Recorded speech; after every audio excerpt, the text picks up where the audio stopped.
आगरा में पड़ा सीबीआई का छापा। रोहिंग्या बांग्लादेशियों ने ऐसा क्या किया? पूर्व मंत्री ने सीधा सीबीआई को बुला लिया। क्या कैंट इलाके में चलेगा बाबा का बुलडोजर? बंगले में कैसे घुसे विदेशी? सीधा राजनाथ सिंह ने लिया एक्शन।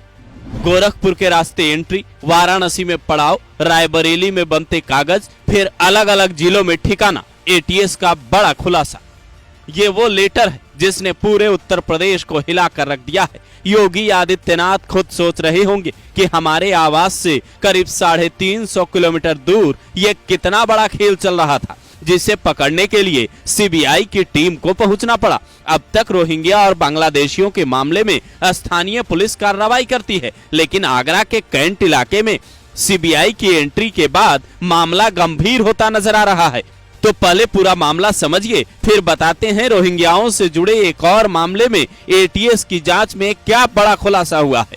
2 पन्नों के इस लेटर में कुल 12 पॉइंट हैं, जिससे लिखा है बीजेपी विधायक और पूर्व मंत्री डॉक्टर जीएस धर्मेश ने 12 मार्च 2025 को केंद्रीय रक्षा मंत्री राजनाथ सिंह को लिखे गए इस खत में लिखा है, आरटीआई से मिली जानकारी के मुताबिक आगरा कैंटोनमेंट के वार्ड नंबर 2 के बंगला नंबर 46 में 235 मतदाता रहते हैं, जिनमें से 158 मुस्लिम समाज के हैं और बांग्लादेशी हैं। बच्चों को मिलाकर संख्या करीब 500 हो जाती है। इन्हें बंगले में बसाया किसने? इनका आधार कार्ड, वोटर आईडी कार्ड बनवाया किसने? और बंगला नंबर 45 में भी यही कहानी है। इसकी सीबीआई जांच होनी चाहिए। खास बात यह है कि कैंटोनमेंट इलाके में छोटे मोटे निर्माण के लिए भी स्थानीय लोगों को परमिशन लेनी पड़ती है, लेकिन ये लोग अपनी कच्ची कॉलोनियों में कुछ निर्माण ऐसे ही कर रहे हैं और इन्हें लगता है रोकने वाला कोई है ही नहीं। आखिर इनका मददगार कौन है? इसकी जांच की मांग बीजेपी विधायक ने जैसे ही की, सीधा सीबीआई के अधिकारी पहुंच गए। ईटीवी भारत अपनी रिपोर्ट में लिखता है, शनिवार शाम को नई दिल्ली से सीबीआई की एक टीम आगरा में छावनी परिषद कार्यालय पहुंची थी। उसने कई दस्तावेज देखे और अपने साथ ले गई।